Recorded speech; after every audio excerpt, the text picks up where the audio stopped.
I am so excited for today's Unsermon. As you guys know, Unsermon is a metaphysical exploration of God and spirituality. This is where we decondition, we decolonize, dismantle, undo, and unsermon. I just absolutely love the conversations that we're having so far in all of our episodes. And today, I am so excited to have Tasha Christy on. For those of you guys that are just joining us, we are talking about the untold secrets behind the coaching industry with Tasha Christy. Tasha Christy is a energetic marketing coach. She is a human design expert. She is brilliant with her words. This is a woman that I actually love watching. And like when she posts something, I stop the scroll and I read what she is writing because she just has this unabashed way of explaining and talking about things. And I just always pay attention. So I want to welcome on Tasha Christy. Hi. Hi, everybody. Thank you so much for having me. Yeah, I knew since I worked with you and I hired you on, like I knew we would have a conversation together. I knew that I wanted to interview you. And so here we are. I'm so excited. So tell everybody what you do and how you serve people. Well, I am an energetic marketing coach, so I can help you with your overall marketing strategy. And I'm also a human design expert, so I infuse human design to help people to really become who they are and show up as themselves in their marketing. And I'm also a copywriter. And I copyright by design. So if I'm writing for you, I do it based on the elements in your human design chart. So it really converts and also feels really good to put out. Because one of the things I've heard people say oftentimes is that they hire copywriters and then it's like the stuff doesn't sound like them. So after they paid to have the service, they don't want to put it out because it doesn't feel genuine. And so that's the distinction with my copywriting, is that I really strive to sound like the person. And I have an open throat center, so it's easy for me to basically channel somebody else's voice. Because I mean, that's what, my design, I've always just done that without even really thinking about it. So now I'm using it to my advantage. Yeah.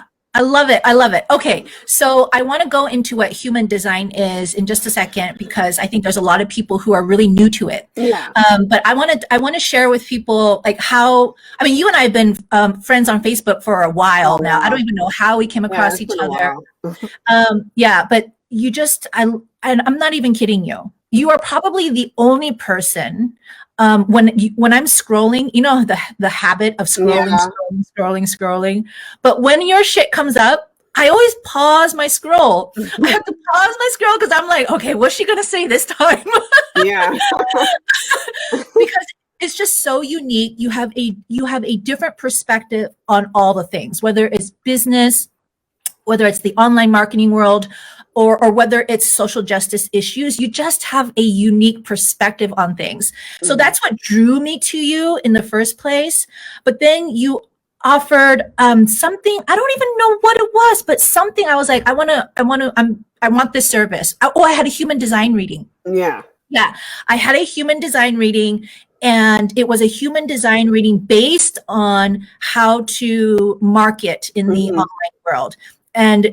And I had that session with you, and it completely changed the way that I look at online business. So I'll go into that a little bit more. But before we continue with that, let's explain to everybody, what is human design? Yeah.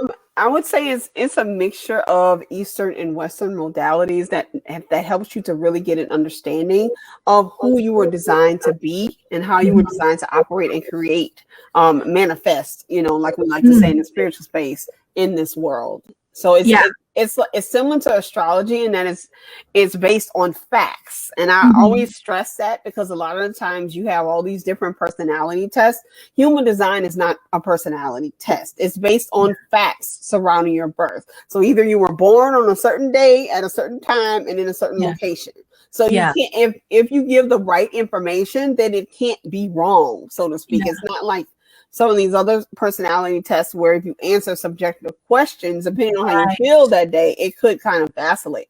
No, these are facts. What's on your birth certificate? When were you born? Where were you born? And what time were you born?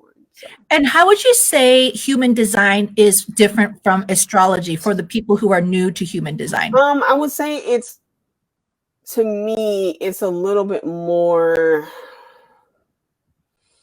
It's a little bit more nuanced. Yeah. Because it's like there are different types. You know, you have their authority, you have your profile, you have all these different things. You have the centers. You know, so it's more, to me, it's more personal, and that there's a body graph, and you actually look at like your energy field basically and see how all the different like areas are arranged in your body. And so it's a little different from, you know, astrology. And to be honest, I've been trying lately to really understand astrology, other than like, I know I'm an Aquarius. I don't really understand. Like when people are like, oh, you're in your 10th house is this and that. I'm like, what are they talking about? Yeah. But I don't really, to be fair, I'm not really well versed in astrology, but I do follow astrologers, you know, who tell me different things about it. And I'm like, oh, okay, this is interesting. But I don't really, you know, that's not really my wheelhouse. Okay. Yeah. Perfect. So I think this is great because I want to share with everyone who's watching or listening that I did not get human design. And in fact, when I saw the chart and I saw all these lines and I was like, oh my God, this is just another system. I'm never going to understand it. And it was really overwhelming. And I pushed it aside for several years, actually. But you somehow, you just lured me in. Lured me in. And I was just so intrigued by it. And so for people who are new to it, let me give, and also me being quite new to it, I'll just explain it like this. Human design, because everyone who's listening definitely knows energy, and we're all energetic beings. Yes. And it's like in our body or a body graph or in our human design, we have all these energy centers, right? And those energy centers are, they have their own special, unique power, each energy center. And there's like 9 of them, right? Yeah. One is about your head and your thinking. One is about your heart. One is about your sacral and where you get energy. One is intuition. There's one about, what's another one? There's an emotional center. Yeah. And then there's a root center, which is similar to where the root chakra is. Yeah. So like the centers are arranged from the top. If you have kind of like a body graph that's shaped like a person, obviously.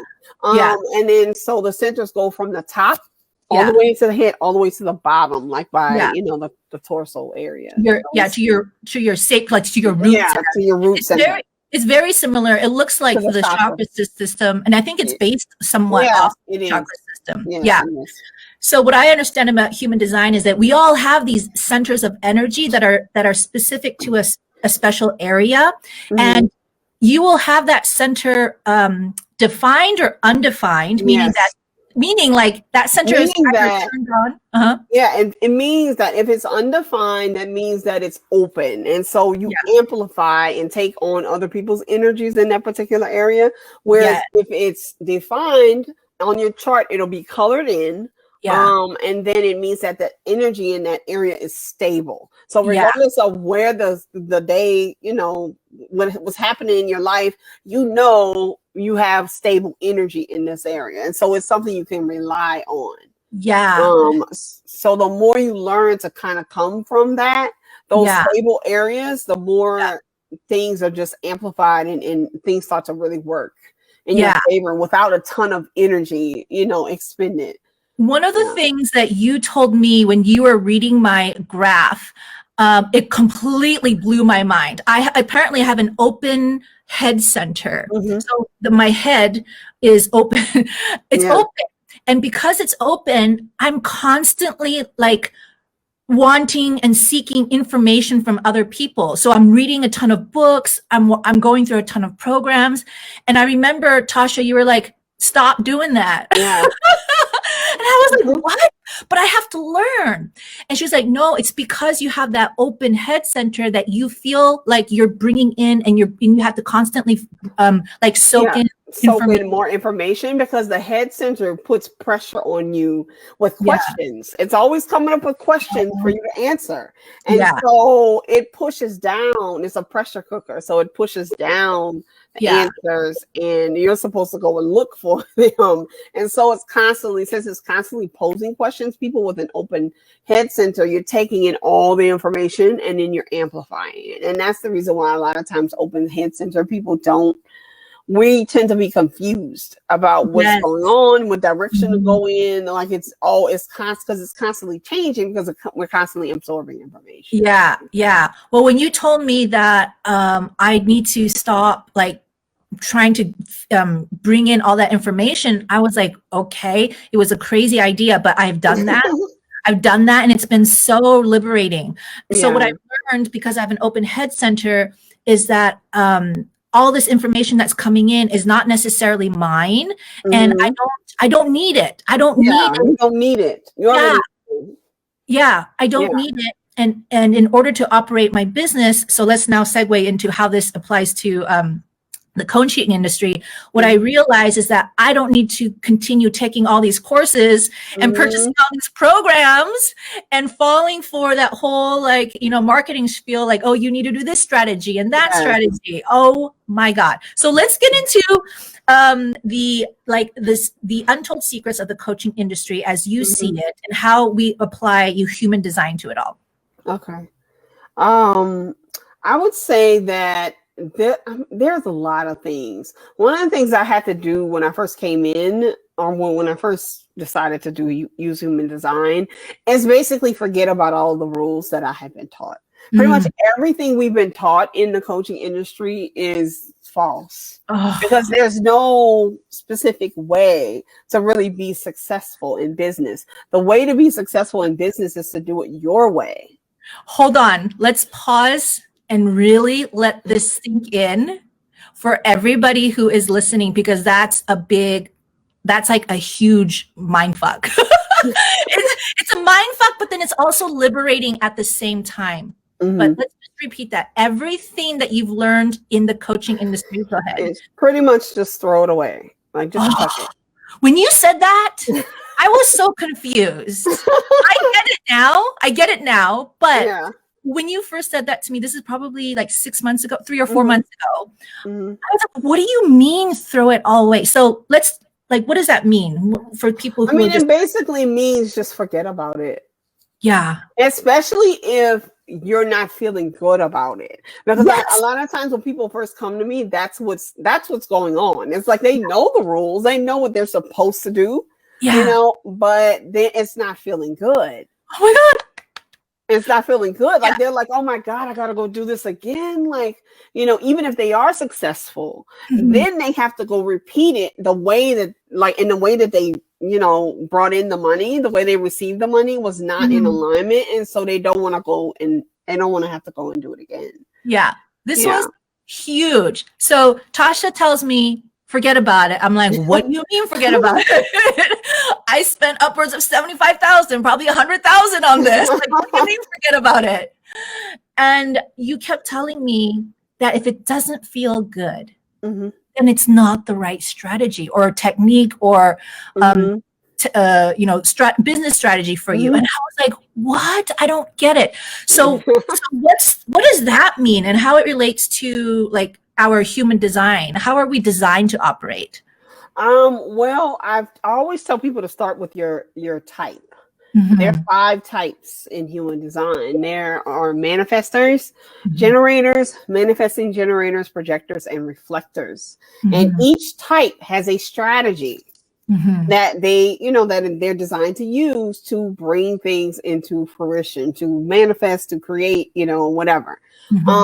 And so if most people are out of alignment with their type, because they're conditioned to do things a different way. Like most manifestors, for example, that's the only type that's supposed to initiate. And they're the only type that's supposed to make things happen. Most of them are, they are really conditioned to be like generators, like kind of waiting to respond, to see what people think about what they're doing, to do a whole bunch of work that they don't have the sacral energy to really do, to carry out. Okay, let's hold on. That one's a really important point, because what the coaching industry tells us, or even the culture outside, is like, if you want something, You gotta go make it happen. Yeah. You gotta, and if you're not going after it, then you're lazy. You must not really want it. You must not really want it. You can't, you can't wait for things to happen. You can't wait for people to do things for you. You gotta go do it by yourself. All that kind of stuff. Yeah. Oh my, this is probably all of it was really liberating, but this is probably one of the most liberating things that according to my design, I don't need to initiate. I don't need to go make anything happen. Oh my God. All you have to do is respond and then wait for the opportunities to show up. That's all you have to do. And really, there's only one human design, which is the manifester, that is designed to initiate. But the thing about them, though, is that I have to encourage them to initiate. I have to remind them, this is what you're supposed to do. Yeah. I mean, because they're the only ones out there who I see asking people for feedback. And I have to post on the comment thread where, remember, you're a manifestor. You don't have to do this. Yeah. Yeah. But the generators and the MGs and the projectors, they want to all initiate. Like, they don't want to wait for feedback. They don't want to wait for invitations. They don't want to wait for anything to respond to. They just want to go out and do it. And they get really upset and frustrated by the fact that their process is slower. And you will know that you're not operating in your design when you feel burnt out. Yes. Right? Each type has what is called a not self emotion. And so if you're feeling that emotion consistently, then you know that you're out of alignment. You already know. Yeah. So I invested heavily into a coaching program. It was a 12-month program. I'm still paying on it. The strategy is brilliant for the person and for some people, right? And I realized, 6 months, 7 months into it, like, I don't want to do this. I don't want to do it. So even up until last month, I had this whole launch strategy plan. Oh my God. Yes, based on this. And I invited, I hired a team. I had the whole plan thing, the whole project plan. And then I did a sacral session with somebody and they asked me, do you want to do this? And I was like, My body was telling me, And I was like, no.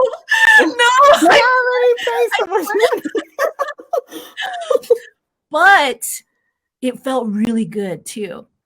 So even though I didn't follow through with it, according to my design, I knew it was absolutely what I needed to do, which is to let that plan go and instead find something that feels really, really, really good. As a generator, my human design, I am designed to respond and like go back and forth with people. So people will tell me what they want and then I respond to that. Exactly. Yeah. And it's so much easier. Yeah. It is, right? A lot less frustrating because what happens a lot of times with generators and MGs in particular and that's a majority of the population. 70% of people are a generator type. And so what happens with us is a lot of times we end up being really frustrated. Like by the time people come to me, they're just ready to just throw everything away and just quit. Like, I don't want to do this anymore. Let's talk about this. Let's go back to the untold secrets of the coaching industry, because I think people are being duped into investing a lot of money, investing a lot of time and energy into a strategy or something, solution that's going to bring them 6 or 7 or 8 figures. But why? But people are burnt out. People are not happy. Like, what's going on there? Do you think? What's like? I mean, I think first of all, a lot of business coaches are generators, MGs, or manifestors. And so if you're, for example, if you're a manifestor and you go and you work with a generator coach, like I can work all day. You can work all day. You know what I'm saying? But a manifestor cannot.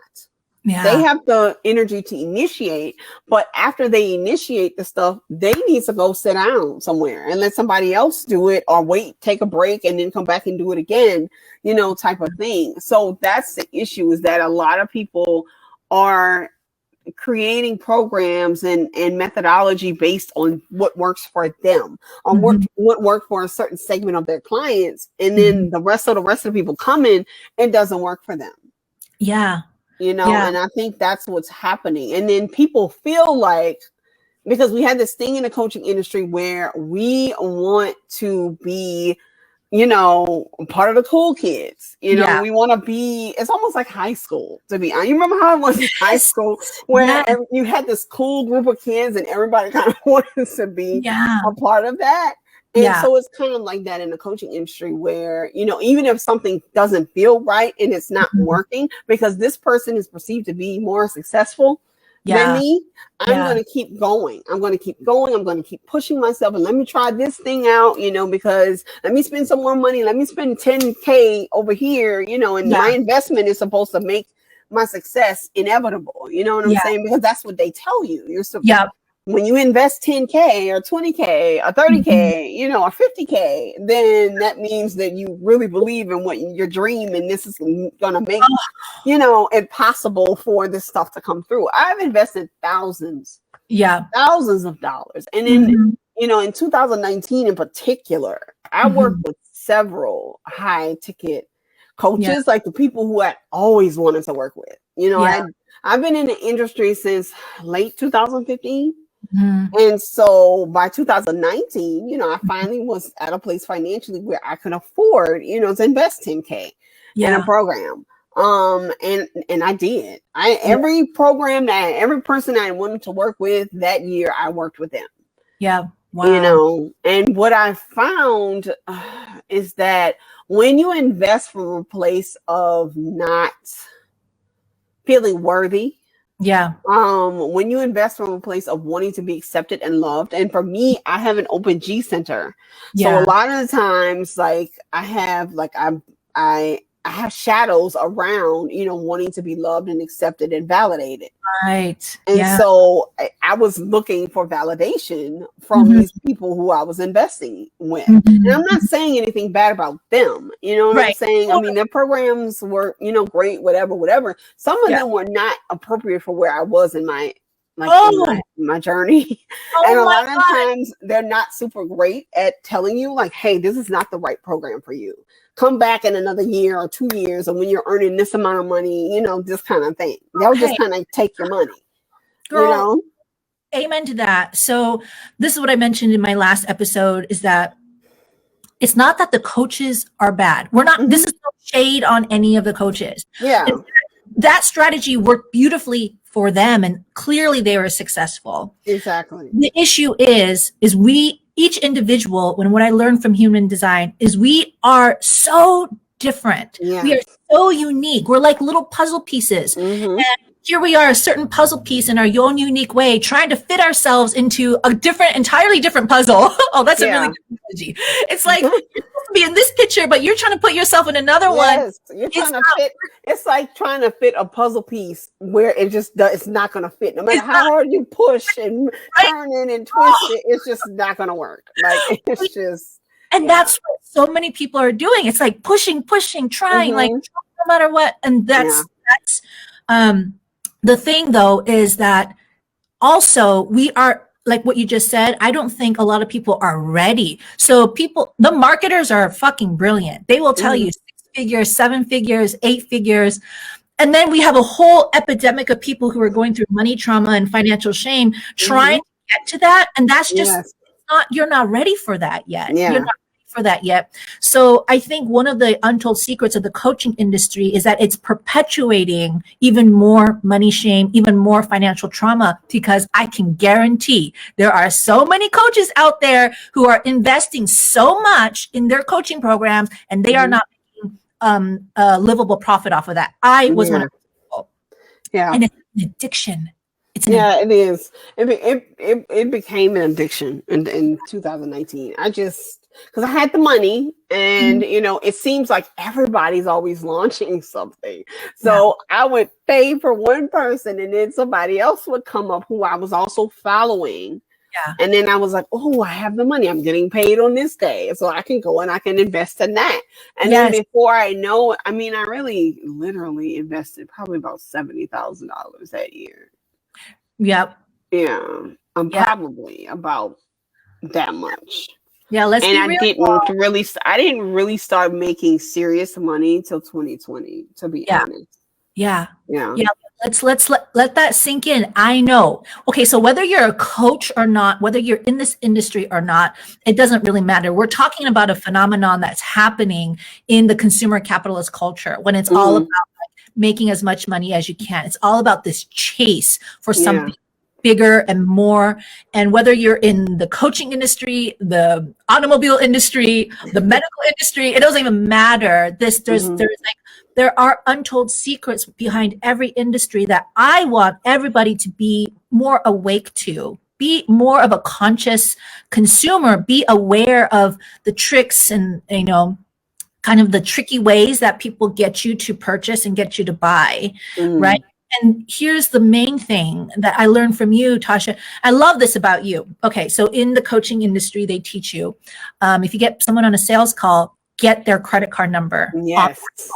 And if you don't, like, if you let them hang up, supposedly if you let them hang up that day without getting their card number, then that means, you could just say goodbye to the sale. That you are a bad salesperson. Yeah. You let go of that sale, and you just, you must get that credit card at any cost. Say anything you need to say to get the person oh my God, girl. give you the number.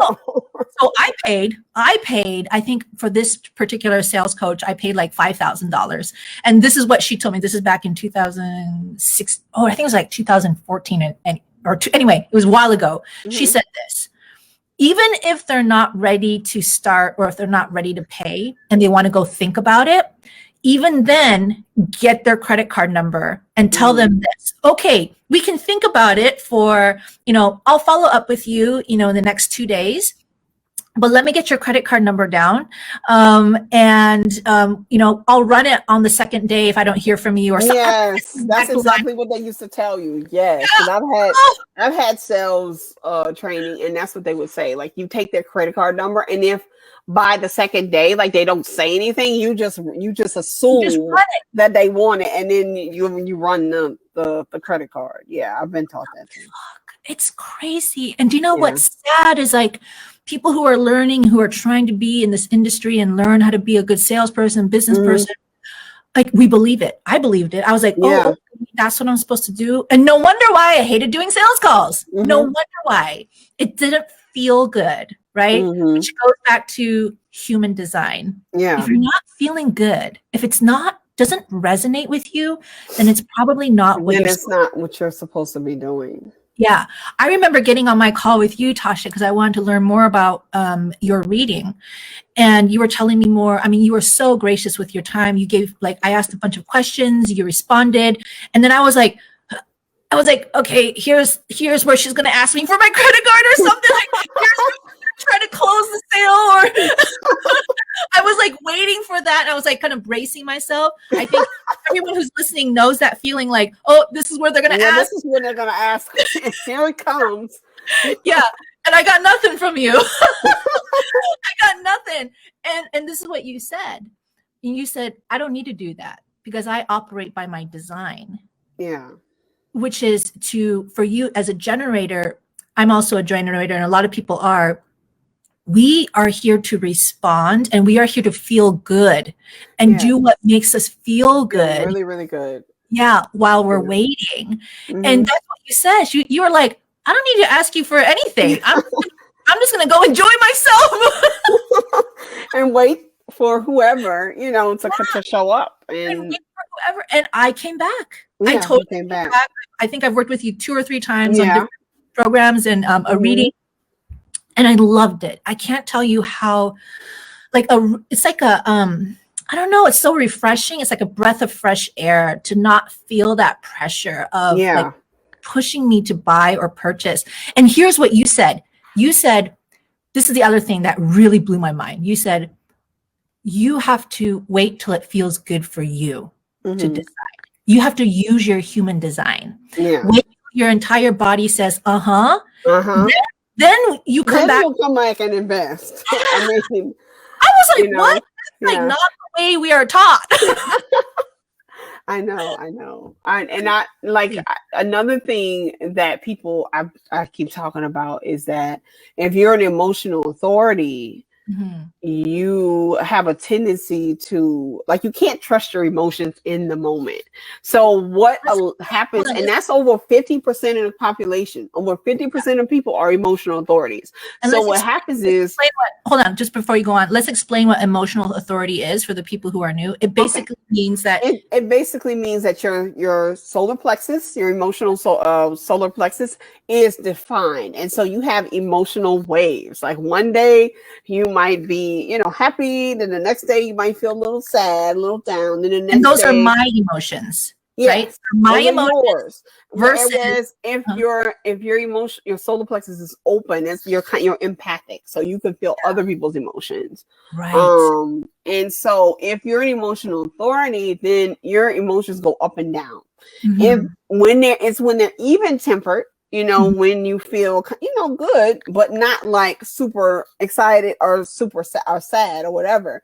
Mhm. When you make the decisions, like Yeah. big life decisions, especially like how much investing in a program, Yep. getting married, Yeah. when I'm gonna have kids, what I'm gonna do with my life, like those kinds of decisions. Yeah. You make those decisions when you're even tempered. And so what was happening to me, I didn't realize it before, was when I was on the sales calls. By the Mhm. end, you feel like shit because the person has pointed out like every pain point that you have and made you feel like crap. And so I'm in an emotional state where Mhm. I just want to get out of my problem Yeah. by that point. And Yeah. so I would buy a lot of times, and then the day after be like, oh shit, Yeah. what did I do? You know what Yep. I'm saying? So And sometimes for me, it's not even a day after. It's like 2 or 3 months down the road when I realized that this that you 1 year investment of mm-hmm, multiple thousands of dollars yeah. is not the right investment for me. Had I even known that? So what Tasha's talking about is one of the untold secrets of the coaching industry is that during a sales call, they will pressure you in that moment by bringing up all of your pain, talking about what's not going right, and then providing, hey, here's the solution. Here's the solution. Yes. And if you're a smart person, You're then gonna invest in the solution. you're going to invest in it Obviously, you now. want to get out of your pain. And you have, and you got to decide now before we raise Mm-hmm. rates. Exactly. Yes. Yes. So I have fallen for that so many So times. many times. It's Oh just my God. craziness. Yeah. Not to say that people will, like, there's times when I've raised my rates and it's valid, right? Mm-hmm. So when I say this is literally the last time and I'm going to be raising my rates and there's truth to that, then that's like honest and it's in integrity. Mm-hmm. But when you are always doing that with the intention of trying to get someone to buy, whether it's good for them or not, Mm-hmm. that's just extractive capitalism. Yeah. It's just what it is. Definitely. And I Mhm. mean that's what they teach you to do. It's to really basically manipulate the pain point. Mhm. And then by the end of the call, have the person just kind of hanging on the edge, like, oh, I have to get this thing happen now. And I've Yeah. heard of coaches like, oh, a person says, oh, I can't afford it. I can't do this right now. Oh, Mhm. well, how about you open up another credit card, Oh to see if you could raise your oh my God. your credit limit. Or how about, I've heard of people suggesting that people mortgage their homes and stuff. Like, I I don't see how you could in good conscience do that. This is what sales training people tell you. They Yeah. say if they really want your Then program, they're gonna they're do whatever is. yeah, they There's will no put it such on thing as I can't afford it, and I can't yeah. afford it is a mindset issue. It's not a real life thing. You know what I'm saying? I'm getting so And mad right now. Let's talk about this mindset issue. Like, yeah, it's a money mindset issue. That I yes, hear that so much. Like, it's a, oh, it's a money mindset issue. if you're Like, not ready to invest and put your money in it, then that means it's a mindset issue, and we mm-hmm, need to work on your mindset. So you should just yes. do this program. Oh my Yes. And if you're not willing to invest in yourself, then you can't expect, for your whatever issue you have to go, to be solved. Like, yeah, you have to be willing to invest money. And for me, it's not an issue with how much people are charging. yeah, It's an issue of value.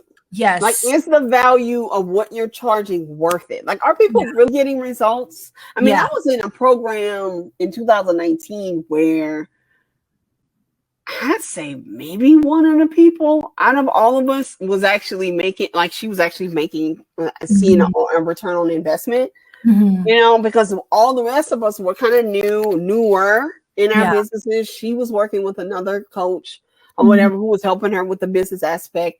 And we Mhm. were all in this other program. And I talked to the people today, and none of them, you know, their Yeah. businesses aren't any further along than they were back Exactly. then. Exactly. Oh, this is an epidemic. This is an epidemic Yeah. in the coaching industry. And another untold secret is that, when it comes to testimonials, of course you're going to highlight the, Only the probably, ones yeah. Only the ones that are successful. And then what I've noticed, I've seen people who I've been following since like 2015, 16, they use the exact same testimonials. The Yeah. exact same testimonials. But if you keep running the same program, Yeah. why is it that you can't come up with updated new testimonials? You keep bringing people through the same stuff. Yeah. So shouldn't there be Yeah. like new people who've experienced, Absolutely. feedback? I mean, success? Like, Absolutely. I think that's something that we need to call into question too, is the reliance. I mean, I think testimonials are important, Mhm.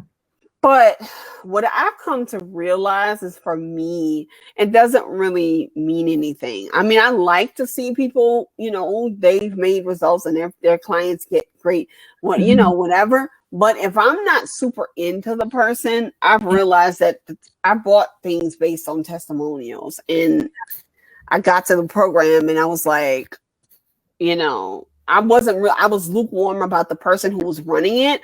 I was Mhm. super excited about the thought of getting these results. And then when I get there, I'm like, oh shit, this means I have to show up, on a call with this person and week Yeah. after week after week after week. And I don't even like them that much. Oh my gosh. Yeah. Okay. That brings up another point too. According to your human design, some of us are actually meant to change things up a lot Yeah, quickly. That's, a I lot think quickly. yeah, actually I learned We that from, get bored. yeah, we get bored. We get Hmm. bored. And so sticking with because one of the things that you hear in the coaching industry is stick to one plan, be Yep. consistent, do it again and again and again and again. Yeah. But what I learned from you is that actually not all of us are designed to do that. And some of us No. get absolutely bored and we need to create something new and something Yeah, different. definitely. Yeah. Um, I think that, like, I think it has a lot to do with not only programs that you join. Like, for example, if you join a program and it's a 12-month commitment, I Mhm. gotta really like you Yeah. to show up consistently for a year. I Yeah. already know that about myself. Yeah. So I don't even, I mean, like I said, unless it's somebody I've worked with before and I know I really love them, Yeah. I'm not signing up for anything more than 3 months, Mhm. honestly, because I know myself. Yeah. Famira is asking, is that generators that get bored? Because that sounds like me. Yeah, generators tend to get bored, and MGs get Manifesting really bored. Yeah, manifesting generators get really bored. Manifestors, I often tell them not to, and I see some like offering these year-long commitment programs, and I'm like, generator. honey, after about 12 weeks, you're gonna get burnt out with that particular group of people. You're gonna want to do something different because they're meant to kind of do the spark and then move Mhm. to something else, and then Oh, spark over here and then move to something else, then spark yes. over here and then move to something else.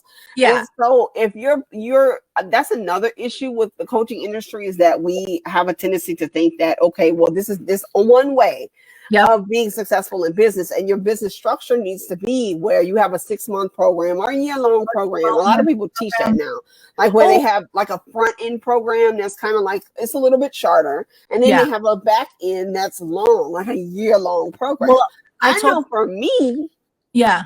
I get bored. I don't want to sit with nobody for a year. I'm sorry, I can't do it. Yeah. So So this is something that I'm taught, and I shared this in my last unsermon, that my business coaches teach me, make it a 12-month program because it's recurring revenue. And that's the way you're going to get people to have their transformation. Ever since I've been through, like going through human design with you and learning how we are so different, I realized I don't want to be in a 12-month program with anybody, firstly, but I also don't want to be stuck with clients for 12 months either. I actually thought about it, and that whole thought gave me anxiety, and no wonder why I just felt so much resistance when it came to launching my 12-month program. By the way, I took a 12-month program and I went month to month. That was my big change in the last last week that I've decided. Not that I won't have longer containers, but I feel so much better because I don't have to be stuck with you either. Hey, like I can tell you bye. Like once I get bored. Yeah. I wanted to mention this earlier when we were talking about the emotional authority, and I forgot to mention this when we were talking about it. One of the things I had learned from you is that as an emotional authority, because my emotional sacral is my emotional center is defined, I have to not feel really excited about things and not feel really down about things when I'm making big decisions, which you said. That's it wouldn't even temper, because it's like I said, there's kind of like a wave. And then in between the wave, there'll be a day or two where you feel, good. So this is something I've learned and I've been applying, and it feels so good. So grounded. The last biggest coaching investment that I made, which is close to $20,000, I made that decision when I was really excited. They were doing the big launch, and they were posting about all the people who made, 6K, 7K, whatever. And I was like, oh my God, that can be me. Boom. I invested because they were great rates. I was like, oh shit, I better get on it now. And I learned, had I known about human design and my emotional authority then, I would not have made that decision. Now I wait 2 or 3 days, maybe even weeks before I make a decision. And if anyone tells me and rushes me, I'm like, nope, you're not the right person for me. Definitely. That makes sense. Yeah. Because that's a majority of people. And people who don't know about human design, either they don't, because they don't understand that, they're just doing what they were taught. But I will tell somebody like, oh, you're an emotional authority. Just let me know if you really want to do this, because I don't want you to feel pressure, and feel like, oh, you have to do this, and then tomorrow you regret it. I only want people to work with me who are 100%, committed. Yeah. Absolutely. We have this interesting question here from Katie Wygant. Hi, Katie.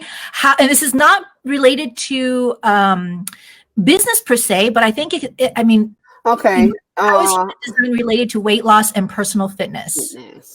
I don't really. I know they're Jenna Zoe.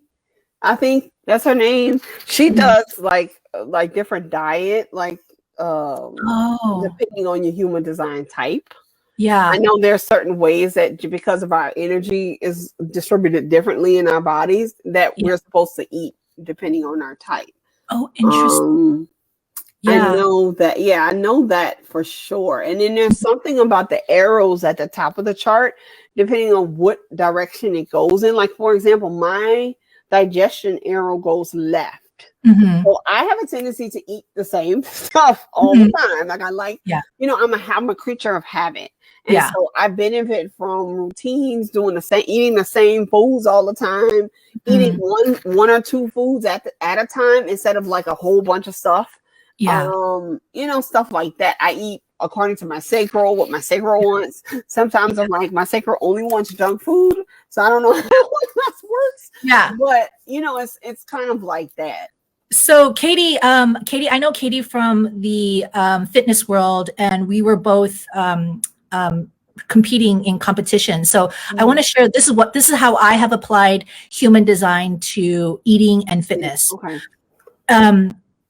I tap into my sacral, and so I have been lifting. I lift heavy. I was a power lifter. I was competing, and recently it just hasn't been feeling good. And so I asked my sacral, is this what you want to continue doing? And it's like,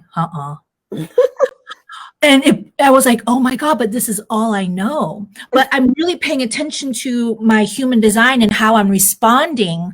Does this really feel like something I want to do? And it says no, at least not for now. Mm-hmm. And the biggest change for me is like, okay, so I can let that go. I don't have to force myself to do this fucking exercise. I don't have to force myself to do this stupid diet. If it doesn't feel really, really good and I don't get excited and I don't get juicy. You kept on telling me, Tasha, if your sacral isn't juicy and turned on, then it's not the right thing for you. And I was like, what do you mean? Yeah. I actually created some sessions in the past that were called juicy spot sessions because of that. Like the sacral needs to be lit up and juicy and just, flowing.